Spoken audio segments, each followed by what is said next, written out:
All right, it's me and you, Ashley. We're talking presidents and VPs. And what I kind of wanted to start with was, and you have your experience.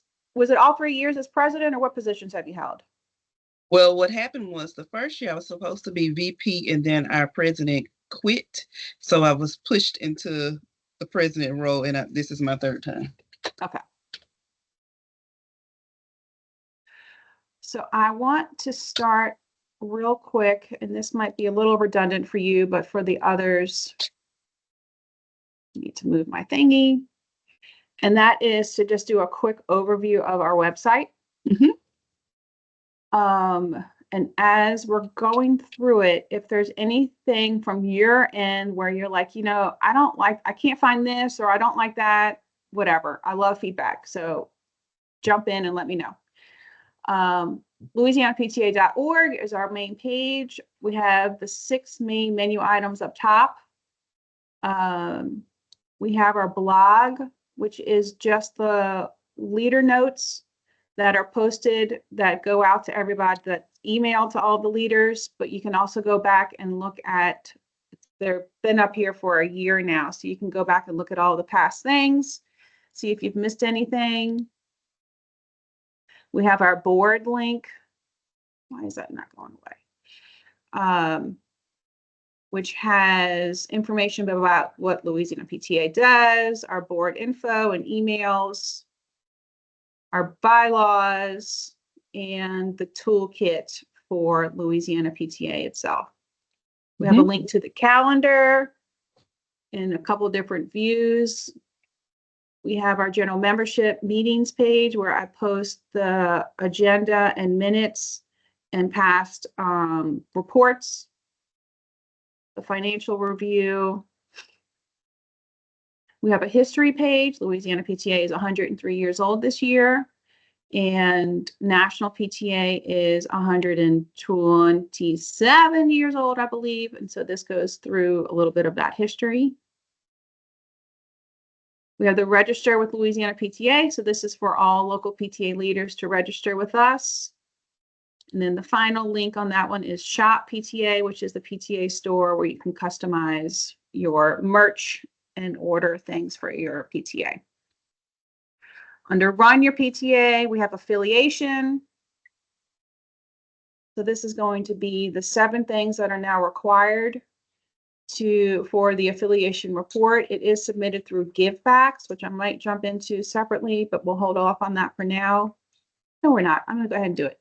So if you click on the link, you log into npo.givebacks.com. Have you gone into your GiveBacks account yet? Yes, ma'am. Okay. Are y'all using it, or are you using local level? No, we're using GiveBacks. Okay. Have you liked it so far? Yeah, so far we actually have a fundraiser going right now on there. We utilize the store and the memberships, of course. So yeah.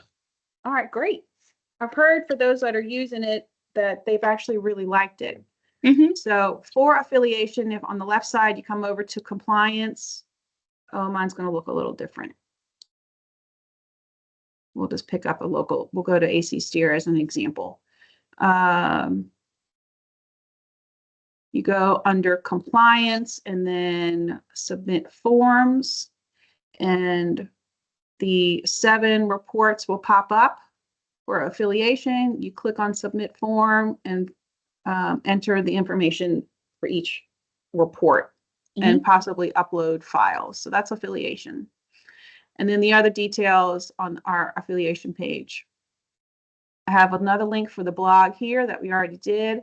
I have a page for board members that just does a quick overview of being on a committee and successful boards. We have the bylaws page. So you can download the bylaws template, has the instructions on there. We talk about the membership dues increase that National PTA did over the summer, and if you want to in turn increase your dues, the timeline for notices and all of that, sample standing rules, and then we are adding your bylaws slowly but surely so that the PTAs can find it easily. We have an elections page. that goes over, it has the scripts, the nominating committee, all the things that you need to hold elections in the spring. Fundraising page. So we did add a bunch of ideas that were shared during training. I would love to have more links to the actual files and things and examples. So if you have any, please send them my way so we can share those with other people. But there's a lot of good ideas on here. Mhm. We have a givebacks summary page that will help you get through setting up givebacks. We have also the link in this second section about how to set up a one-on-one training with them. They're very responsive to anything you might need. A I did meetings that. I page. had a one-on-one. Okay, good. The meetings page has all the sample scripts and parliamentary procedure, the summary of Robert's Rules of Order, how to make a motion, some sample icebreakers, and a quick overview of the minutes.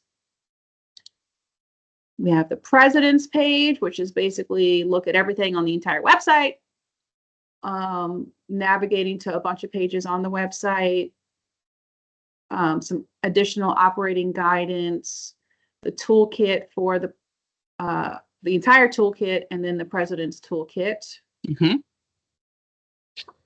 The vice president page basically points back to the president's page because most PTAs decide what their VPs will do. The treasurer's page gives the general overview on how to get organized, quick access to some of the more popular forms, some of Amy Brunet's tips on treasurer stuff. And then we have a treasurer training section. Most of these videos are from the previous year, but we'll be adding to it as we record these. The direct link to file your 990N tax form if you have made less than 50,000. If it's more than that, then you'll have a different form. FAQs, some budget overview, and free software, and the treasurer's toolkit. All right, this is going to take me too long, so I'm just going to point to it. So we have a secretary's page. We have the students page, which is where we have downloads and different forms for reflections. If you're doing reflections and you need to make it a little bit easier for students to find the forms. We have the toolkits page that has the summary of all the toolkits, individualized. I have it as a Word doc as well, so you can edit the forms as you need. We have the reflections page that goes over in detail the reflections contest. Another link to register with Louisiana PTA, and then the resources tab. And this is where I have different templates. These are websites that offer discounts for PTAs. And then I have some Canva templates on here. If anybody has anything they want to add, send it to me. And I'm looking for information on Quicken or QuickBooks for nonprofits, because somebody said at training it's free. But I have not been able to figure that out yet. Under the membership tab, we have all the details on membership, how to grow your membership, how to submit dues through givebacks, a join PTA where I'm putting everybody's direct join links, details on the monthly challenges, annual awards, how to start a PTA, member perks, Laniac PTSA is our statewide unit, and then some membership memes and things like that that you can download. And then the links on here jump into those things that I just shared, although there is also the LUR local unit registration search page that I have under here if somebody needs their LUR, and more details on how to start a PTA. Under the programs tab, we did add to this as well after training. So this is really the heart of PTA, those things that you do to make a difference at your school and in your community. And there's a ton of great ideas. I would love to have more links to flyers and more information on all of this as well.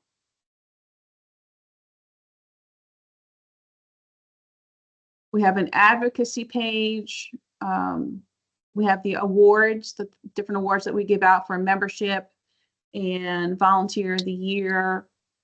Our contests that we do, Red Ribbon Week safety poster, the Reflections theme search, and then the Reflections program itself and the toolkit for that. We have our grants page. We do have 4 types of grants that we give out. The literacy grant is the only one that has a deadline December 1st. The others are all, or November 23rd, excuse me. The others are all March 31st. And then National PTA also has its grant window open. They are begging people to apply for their grants. The window, it closes on September 24th. So you're with, I can't remember, elementary or high school? Elementary. Elementary, okay. So just in case, if you know anybody, if any high school applies for a grant, they're guaranteed to receive $100, even if they are declined the grant. Oh, that's good.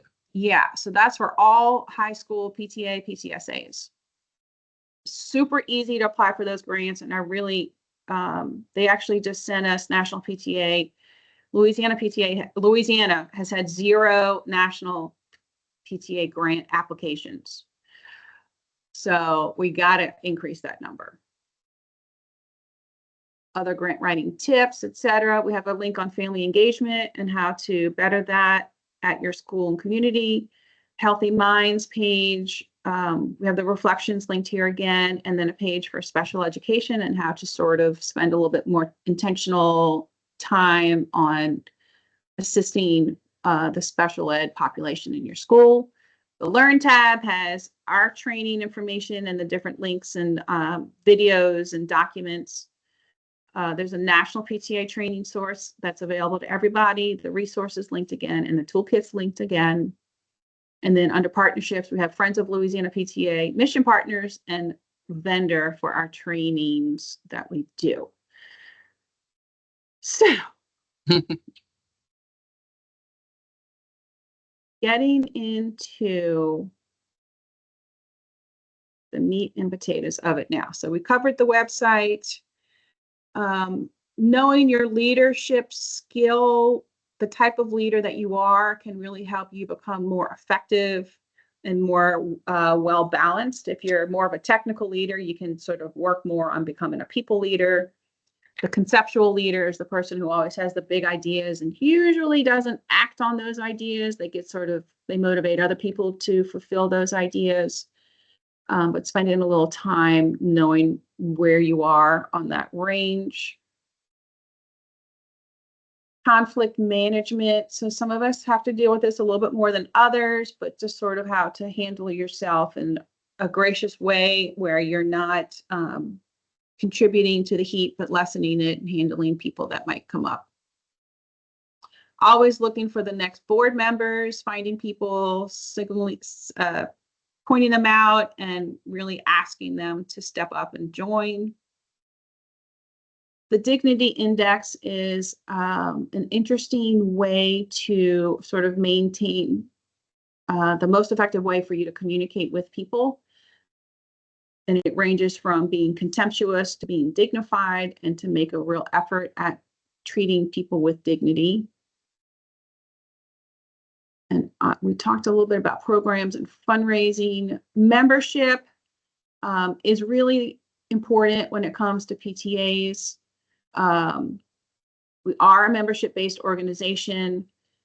We do ask that we give each PTA a goal and ask you to try your best to reach that goal to help us reach our annual goal of 10,000. I have 500 here, but I believe our actual goal is 10,250 members for the year for state total. Those numbers are way down. I believe that in 2019, before COVID, St. Tammany alone had membership just shy of 20,000 people. Oh, wow. Yeah, so we are way down on membership. COVID really hit hard. And it's important that we have people joining the PTA and supporting it and its mission. Our membership page gets into a lot of details on how to grow membership. So getting to the president's page, everybody should be registered, know where the toolkits are, /toolkits, know the affiliation requirements. They're due by October 31st every year. Knowing where your bylaws are, if they need to be renewed. And that process is /bylaws. The president's role. So I have a lot of people say like, okay, what exactly does the president do?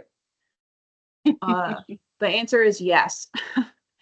The president is the one who is going to motivate people, assemble the team, organize the meetings, keep everybody on task, sort of steer the ship,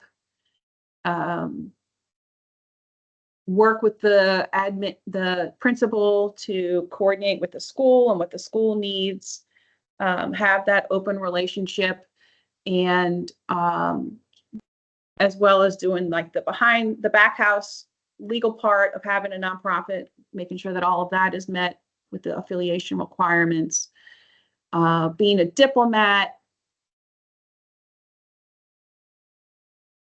taking the time to really work with your principal,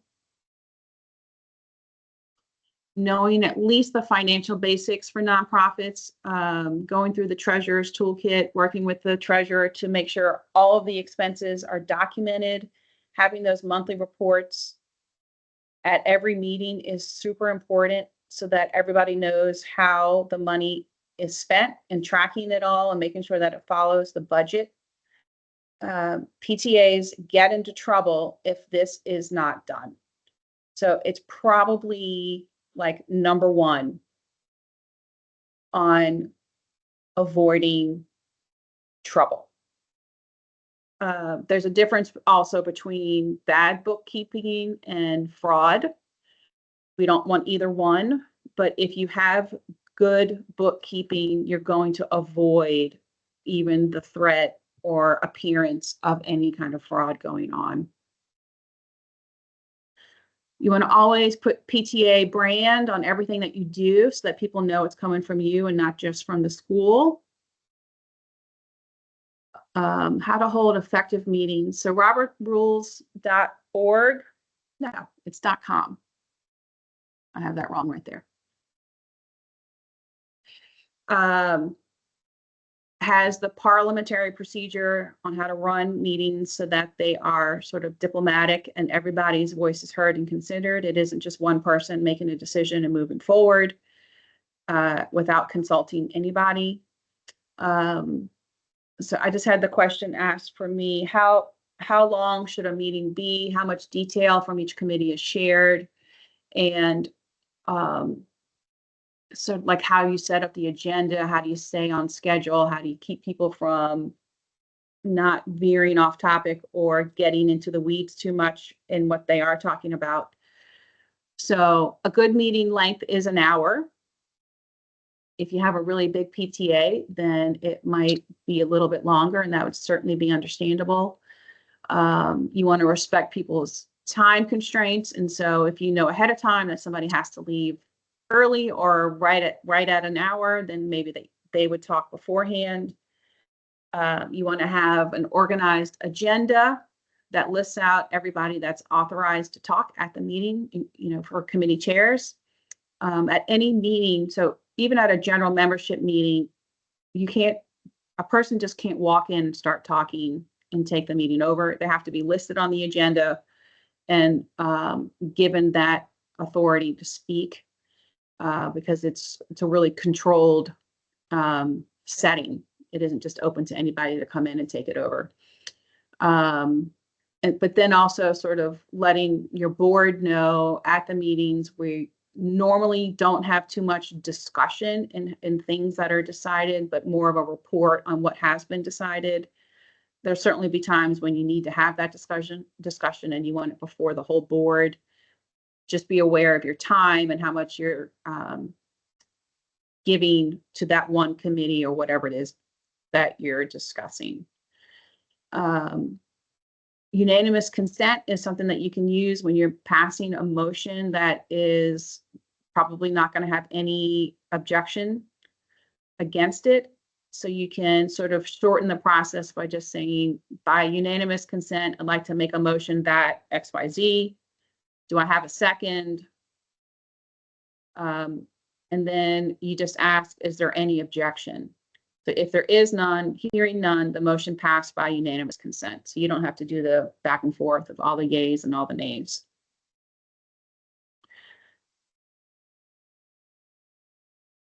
Common challenges and their remedies. So communication really is key. Letting your community know what the PTA is doing, reaching out, trying to include everybody, having that open door policy where everybody feels welcomed and that their voice is heard and that they have something to contribute and that they are valued within the PTA.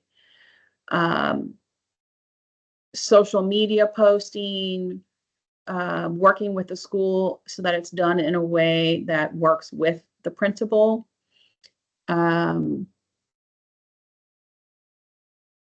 Another piece of that is sort of in person at events at the school, of having a real PTA presence so that people see the PTA and sort of want to be a part of it and are drawn to it. Excuse me. Finding volunteers. So this really takes a lot of intentional asking and that face-to-face involvement. A lot of people, even though you might say to the whole group, we need volunteers, will you come and do it? They just think, well, they didn't ask me directly. They don't really need me directly. So sometimes you have to be very intentional about it. Find out from your teachers which parents are involved and available, who's coming around. Same thing for the grandparents. The grandparents are a great source. It seems like we're having double income families more and more. So the parents are really not available during the day, but there are many grandparents that are, who would love to be included and come and help and, you know, volunteer in the library or whatever it might be. So turning to your grandparents can be a great source. You always want to thank your volunteers.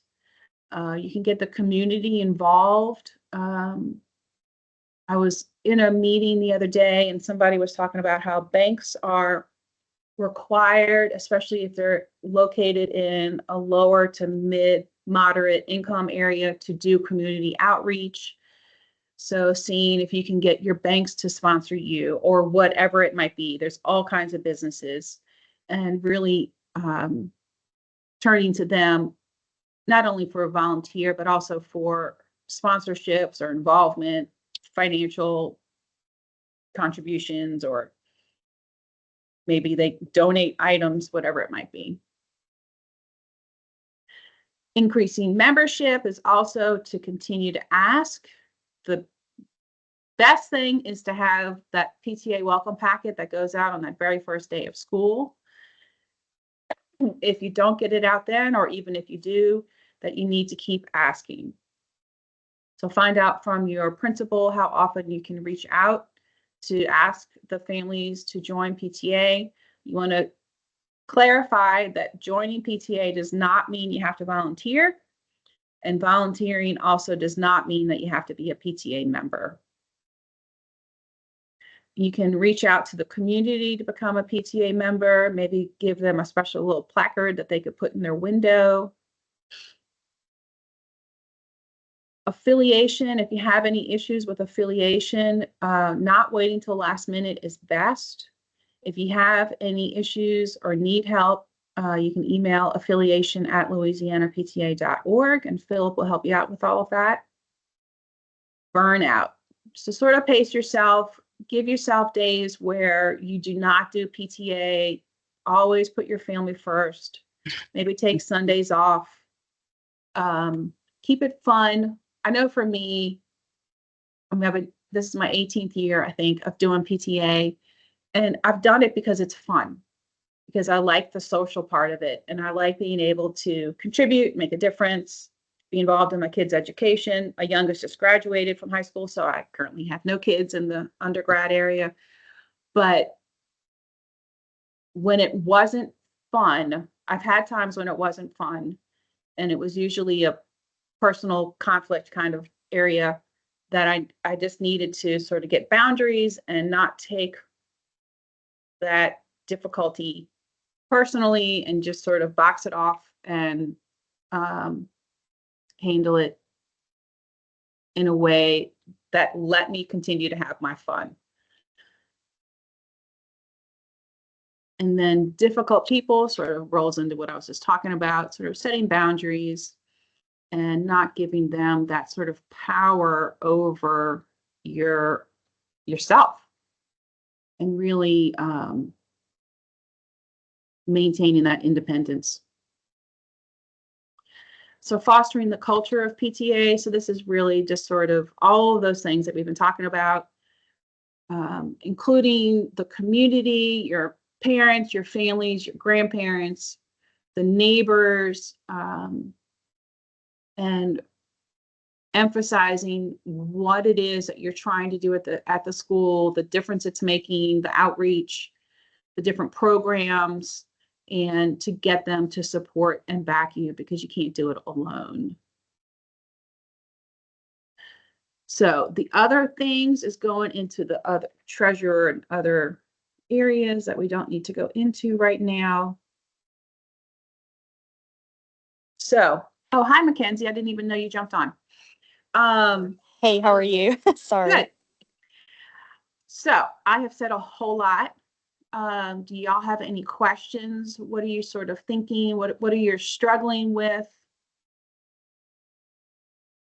I don't know if Mackenzie and I are both from the same PTA.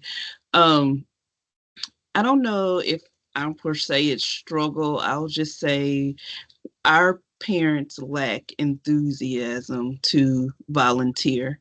We typically always meet our goal for membership. It's moving a little slow this year, but they will pay their membership, but they don't want to actually come out and volunteer. So that's a place where we struggle a little bit. We do have a faithful few, plus our board. We make things happen. So I think that's the main thing that I see that we have we struggle with. What do you think, Mackenzie?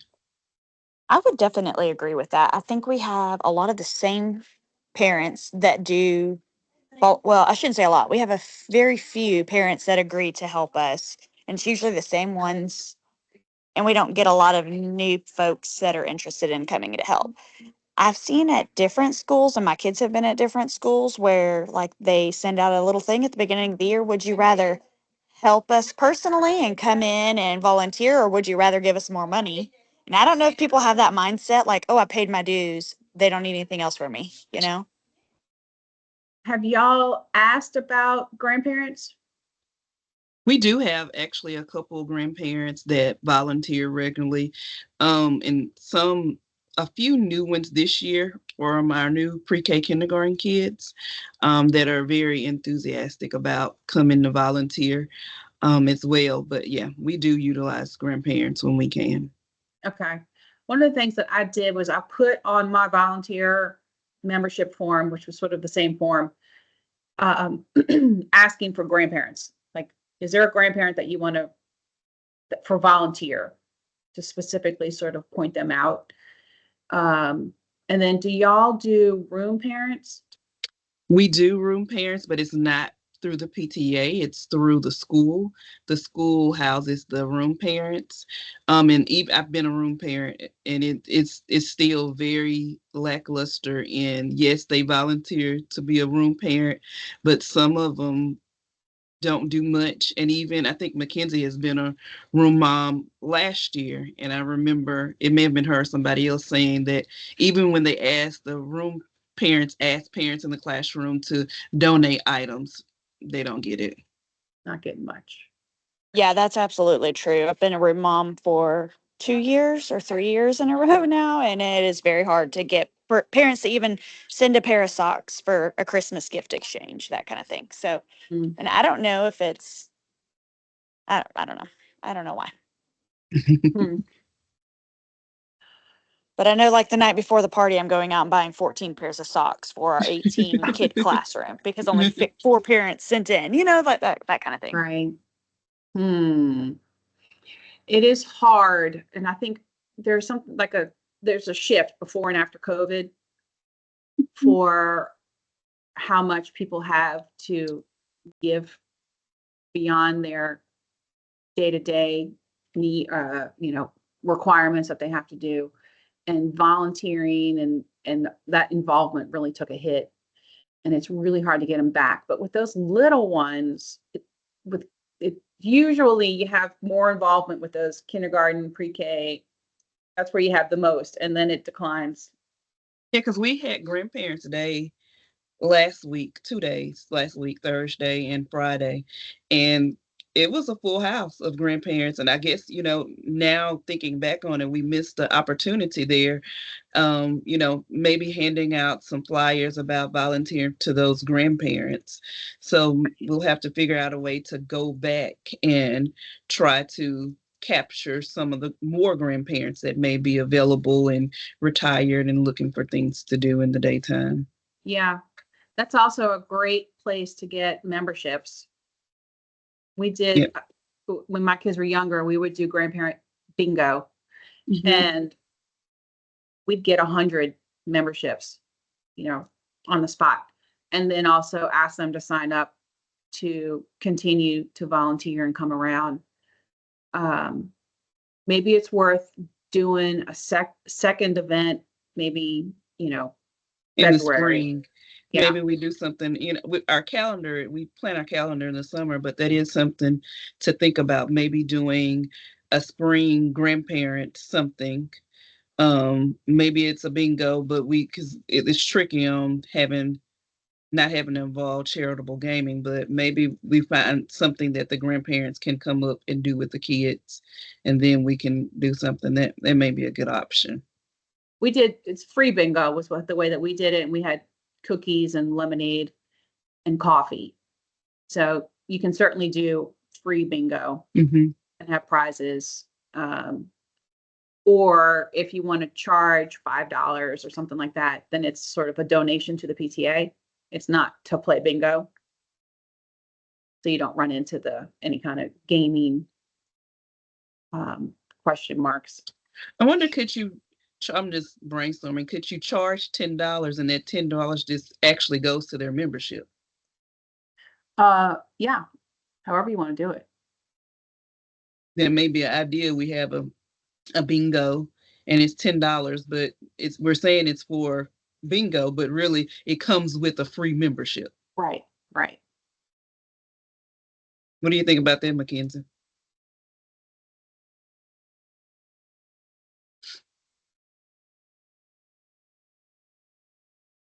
I'm sorry, did you say something to me? Yes. I was thinking maybe in the spring we could do like a grandparents bingo, and we could charge Oh, yes, I $10. was listening to that. It could $10 for the membership? Yeah, but it would cost $10. We would say it's for bingo, but we would say it comes with a free membership, and that would cover their membership. Gotcha. Okay. I think that's a great idea. And Would then we you want to start, wait and do that in the spring, or go ahead and try to do it in the fall to up our membership and meet our membership goals? Well, the membership goal, we have until the end of the year, right, to get that done. I mean, you're not Oh, able it's just to intermittent. not I able see. to enter in some of the contests, but hey, better late than never. I think that's what I was thinking of, the contests ending for like the Mhm. monthly membership. Right. you We could could do maybe it do it early, in maybe. December and make Yeah. it sort of a holiday themed, fun event to come and be with the kids. And then you're a little bit earlier in the year. Yeah, I was thinking maybe January. In that way, it's like we do something in the fall, in the spring for grandparents, since we just did the Grandparents' Day. What did y'all do for that day? For Grandparents' Day, they actually have a photo booth. They take their picture. They actually have book fair going on. They go into the classrooms. They do an activity in the classroom. So, Oh, and they okay. have coffee. We provide refreshments for them as well. Okay. Yep. Yeah, so having a game set up, we would do it all in the gym and do it by like a few classrooms or however many you can handle at a time and rotate it through the whole school. It would take us a week because it was a big school. But it was really it was fun. I do like that idea. I think I'm going to pitch it to our principal to see if I can add something extra in the spring. Yeah, find a day that works. And I would maybe throw out maybe at Christmas time because it sounds like the one that you had is sort of like here's our classroom, this is what we're doing, sort of classroom focused or based. And sorry, my cat is playing with my computer. So maybe it could work if you were just trying to get the memberships numbers going earlier in the year if it was around Christmas time or whenever. It's all fine. Yeah, we can talk more about it and see. I'm going to ask her if she's okay with it. Then we'll talk to the board and see what they want to do. Because in December, we have we pretty much how our calendar works. We have an event a month, a PTA event a month. So in Okay. December, we have a big 5K already planned. So I would hate, and it has a nice little price tag for admission. So I would hate to have to add on something else. January is one of our give back events that we have a winter dance for our students. So something that we could add with that. I don't What know. grade do y'all go up to? 5th. Okay. Okay, yeah. Well, hopefully you can, you just sort of start seeing the struggles and trying to fill in, okay, where can we brainstorm that and find some answers. It is a hard one. I think volunteers, getting people to come in, get involved, contribute is really probably the hardest one. Yeah, I think that's our biggest struggle is because the board Mhm. members end up being stretched so far, having to do all of the volunteer time on top of coordinating everything. So it'd be great to have more help, especially if Ashley takes on a whole lot. So. Oh yeah. Yeah. I'm definitely interested in trying to any way that we can gain more members and more really not even the members. I'm more concerned with the volunteers. Do they come more to evening events? Or is it just sort of We don't have thinking about our events, we don't have a lot of evening things. We had the literacy night. They do spirit nights, but everything I'm trying to think. I feel like most everything we do is in the evening. Like our dances are in the evening. Yeah, I guess the so. Healthy Minds is in the evening. Literacy night was in the evening. We do everything in the evenings. Yeah. Except Grandparents' Day, which we man the photo booth. And Penny Wars is during the day. Yeah, but that doesn't really require a whole lot, does it? As far as parent help. There's not a whole lot we do in the middle of the day, though. And I think that's the reason why, because we were lacking that volunteer aspect. Yeah.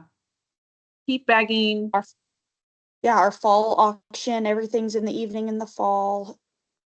Or it's on a weekend, you know what I mean? Like the 5Ks on the weekend, so.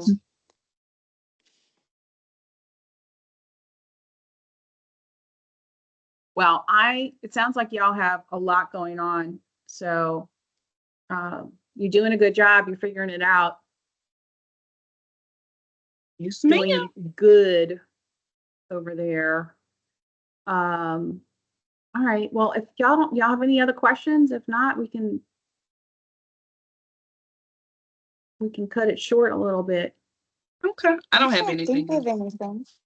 Okay. All right. Well, I appreciate your time. I will post this recording at some point once I get it tidied up.